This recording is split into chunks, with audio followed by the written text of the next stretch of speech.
안녕하세요. 원리를 찾아라. 진행의 박지원입니다. 은행 위기가 필사적인 노력으로 인해서 안정을 되찾은 모습입니다. 그러면서 뉴욕 3대 지수 모두 상승 마감했는데요. 뉴욕 상황 오늘은 신광섭 앵커와 함께하겠습니다. 앵커님 안녕하세요. 네, 안녕하세요. 반갑습니다. 신광섭입니다. 네. 아시아 증시가 하락하면서 사실 동결 확률이 무려 48%로 치솟았거든요. 네. 그런데 이번에 미국 증시가 일제히 상승하면서 금리 동결 확률이 무려 26% 아래로 좀 하락을 하더라고요. 네. 사실은 어제 우리나라 장 시작 전에 미선물 같은 경우에는 뭐 우리나라 시각으로 보면 야간 선물이겠죠. 미선물도. 사실은 이제 크레딧 스위스 관련된 사실 딱 지난주에 네이처 그런 뭔가 중소은행들의 이제 파산 소식 때문에 사실 제가 그때 CS 관련된 주가 흐름도 말씀드리면서 이건 사실 작년부터 나왔었던 이슈였다라고 좀 말씀드렸었는데 그리고 나서 바로 며칠 뒤에 크레딧 스위스 관련된 또 신용 리스크가 부각되면서 이걸 어떻게 해결할 것이냐. 그래서 뭐 스위스 정부에서 뭐 보증을 하겠다. 아니면 또는 뭐 글로벌 IB 은행들 쪽에서 좀 인수합병을 진행할 수도 있다는 소식이 나왔는데 다행스럽게도 UBS에서 인수서를 제안했었고요. 그런 부분들로 인해서 사실은 이제 크레딧 스위스 자체가 이런 또 뭔가 살아날 것이라는 기대감들.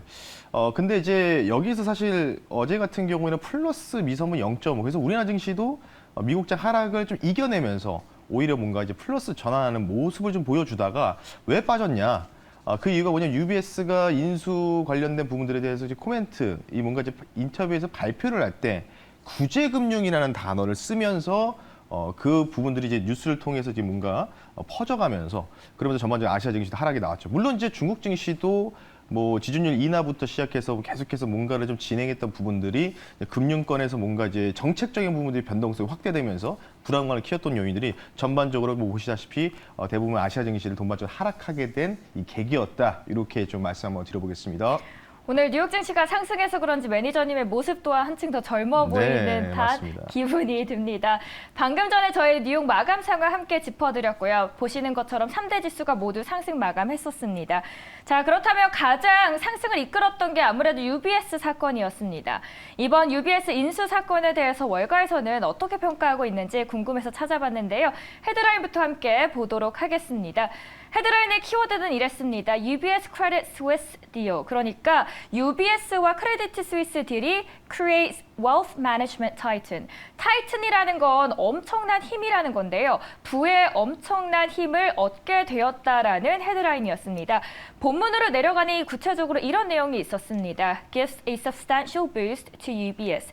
UBS에게 부스터 같은 역할을 해줬다라는 내용인데요. 월가 분석가들 대부분은 UBS의 크레디트 스위스 인수가 장기적으로는 UBS에게 큰 이익이 될 것이라는 견해를 보였습니다. 또 부분적으로는 미국 은행들이 이번에 인수 합병에 나서는 계기가 될 수 있다라고 평가했는데요. 키포인트 박스 통해서 정리를 해보도록 하겠습니다. 먼저 각 외신들은 어떻게 바라봤는지 보도록 하겠습니다. BOA부터 보도록 하죠. 바로 뱅크 오브 아메리카인데요. 긍정적인 시각을 보였습니다. UBS의 시너지 효과가 클 것이라고 하면서 투자 의견을 매수로 상향했고요. 목표 주가 또한 24.81달러로 상향 조정했습니다. 이 정도가 어느 정도냐면요. 무려 36% 이상의 상승 여력이 있다라고 본 겁니다. 그 아래 제프리스 유명 투자 은행인데요. 주주들의 입장에서 봤을 때도 거래 자체가 UBS 주주들에게는 이익이 될 것이다라고 봅니다. 가장 마지막에 골드만삭스도 전날 UBS의 크레디트 스위스 인수 확정 이후에 유럽은행에 대한 견해를 비중 확대로 상향 조정했습니다. 물론 이 외에도 다른 의견도 있었습니다. 예를 들어서 바클레이즈 경우에는 글로벌 금융위기 이후에 규제가 늘었음에도 불구하고 은행 시스템이 얼마나 취약할 수 있는지를 오히려 보여줬다라고 평가를 합니다. 그래도 저희가 종합적으로 봤을 때는 이를 긍정적으로 평가하는 월가의 전략가들이 더 많았다는 점에 외신은 무게를 현재 두고 있는 상황인데요. 지금 유럽은 인수합병 소식으로 물론 살아나긴 했지만 중국 증시는 또 하락 마감했잖아요. 네. 지금 이 상황 전 세계적으로 분위기를 어떻게 평가하고 있나요? 사실은 이제 딱 정확하게는 이제 한 5, 6년 전이죠. 바로 이제 서브프라임 모의 사태. 그러니까 시장이 가장 두려워하는 거는 금융 시스템 자체가 붕괴될 것이냐 아니냐. 그에 대한 뭔가 첫 번째 이 퍼즐이 바로 크레딧 스위스 사태였죠. 어쨌든 뭐 다행스럽게 UBS가 크레딧 스위스를 어찌 뭐 헐값에 인수를 했긴 했지만 만약에 UBS가 인수를 안 하더라도 스위스 정부에서 보증을 하면서 진행할 수 있다는 또 그런 부분도 나왔기 때문에 사실은 이게 좀 안 됐었으면 어차피 보면은 이제 블랙 먼데이가 나올 수 있었다 뭐 이렇게 평가를 하기도 하는데 뭐 어쨌든 간에 크레딧 스위스가 이제 인수가 됐었고 뭐 장기적으로 보면은 상당히 긍정적인 거죠. 근데 이제 단기적으로는 바로 이 크레딧 스위스라든지 이런 뭔가 이 유럽 은행권들에 대한 투자는 우리가 아직은 그러니까 이게 이제 인수 제안서를 해서 이거를 이제 사인을 한 거거든요. 그러면 이제 또 차후에는 또 어떤 식으로냐 단계별로 이제 스텝 바이 스텝을 진행해야 되는데 통상 이제 금융권 인수할 때는 특히 유럽은행 같은 경우는 제가 법적으로 제가 한번 살펴보니까 총 4단계로 구성되어 있습니다. 그러니까 지금 이제 1단계가 통과되고 이제 2단계 정도 이제 실사 작업도 다시 들어간다는 얘기겠죠. 그런 부분에 있어서 다시 또 이 부분들이 또 어그러질 수 있다는 부분들도 혹시나 모를 가능성 대비하자. 그래서 지금 대부분 지금 이제 증권사 HTS 그러니까 서학개미분들이 어떤 종목을 투자하느냐면 통상 그 은행 ETF 있죠. 은행 ETF라든지 유럽 은행 ETF를 많이 지금 최근에 순매수 상위 랭크가 돼 있습니다. 근데 지금 이런 구간에서는 아직은 이 실사 단계부터 시작해서 뭔가 이제 또 중간에 또 이제 캔슬 나는 경우도 좀 발생을 할 수 있기 때문에 혹시나 모를 가능성에 대해서 지금 단기적인 투자로는 조금은 저는 개인적으로 매력적이진 않다. 이렇게 좀 말씀을 드리면서 간단하게 은행 ETF 관련된 전반적인 상황도 말씀하고 드려봤습니다.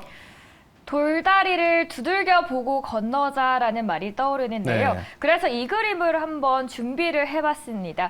오늘 이 퍼스트 리퍼블릭 뱅크의 주가 상황입니다. 굉장히 많이 하락한 걸 볼 수 있었는데요. 물론 월가의 크레디트 스위스 소식은 긍정적인 평가를 받고 있지만 말씀해 주셨듯이 미국 투자자들은 여전히 지역은행을 주시하면서 위험을 계속해서 조심스럽게 바라보고 있는 상황입니다. 퍼스트 리퍼블릭 은행 주가만 봐도 개장 전부터 무려 20% 가까이 하락하는 등 이미 시장 가치의 70%를 상실을 한 상황입니다. 그래도 아직 살아남을 구멍은 있습니다. 다음 그림 통해서 보도록 하겠습니다. 바로 JP모건 CEO 제이미 다이먼인데요. 월스트리트 저널에 따르면 아직 논의 초기 단계이기는 하지만 다이먼을 중심으로 해서 한 미 대형 은행 수장들은 퍼스트 리퍼블릭의 자본을 어떻게 확충할지를 놓고 논의 중이라는 소식이 새벽에 전해졌잖아요. 네. 참고로 이번에 이 퍼스트 리퍼블릭 구제금융을 주도하고 있는 다이먼과 JP모건은 2008년 이 금융위기 당시에서도 해결사 역할을 했다고 합니다. 그렇다면 이번에 이 제이미 다이먼이 퍼스트 리퍼블릭 주가 구제 이야기 논의 소식으로 오늘도 주가가 사실 하락하긴 했는데 네. 앞으로 추가적인 상승은 가능할 거라고 보시나요? 그래서 사실 어찌 보면은 이 단어 선택이 참 애매하죠. 그러니까 구제금융이라는 부분들이 사실은 조금은 조심스럽게 하다고 뭔가 안 좋은 분위기로 좀 형성될 수 있는 분위기가 좀 나오는데 제가 지난주 이 시간에도 말씀드렸죠. 뭐 CS 관련된 사태도 그 며칠 뒤에 나왔었고 전반적으로 은행권, 그러니까 제1금융권이라고 좀 표현해드리고 싶은데 지금 이게 이제 시그니처 은행, 그러니까 중소은행에서 파생돼서 이제 메이저 은행들까지, 글로벌 메이저 은행들까지 전염되는 거 아니냐 이런 우려감인데 제가 그 부분들을 뭐라고 말씀드렸냐면 바로 지난주 이 시간에 이렇게 말씀드렸습니다. 바로 역RP, 미국 재무부에서 이제 TGA 계정을 통한 역RP가 하루에, 그러니까 쉽게 얘기해서 하루 이틀 만에 돈을 빌릴 수 있는 부분입니다. 역RP가 무려 우리나라 돈으로는 한 8천억에서 한 9천억, 그러니까 대략 1조 정도 되거든요. 하루만 해도 1조 정도를 할 수가 있는 거죠. 차입을 할 수 있는 거죠. 그렇기 때문에 시그니처 은행 같은 아까 이제 SVB 그 실리콘밸리 은행이라든지 아니면은 뭐 네이처 뭐 관련된 부분들이겠죠. 중소은행들은요. 역RP 관련된 부분에서 계정에 등록을 못 합니다. 원래 법적으로. 왜냐하면 작은 은행이기 때문에. 그래서 글로벌 메이저 은행들은 뭔가 그쪽으로 뭔가 전염이 된다면은 역RP를 이용해서 단기 차입을 통해서 이 유동성에 대한 뭔가 마이너스에 대한 부분들, 뭔가 불안한 요소들을 쉽게 해결을 가능하다. 이렇게 좀 말씀을 좀 드리고 싶기 때문에 이게 뭐 이전 뭐 08년도 서프라임 모기지 사태처럼 막 퍼져가는 거는 아니다. 명확하게 다시 한번 말씀을 한번 드려보겠습니다. 단어의 선택이 참 중요해지는 것 네. 같습니다. 오늘 첫 번째 이슈는 신광섭 앵커와 함께 이야기 나눴습니다. 보내드리도록 하겠습니다. 말씀 감사합니다. 네, 감사합니다.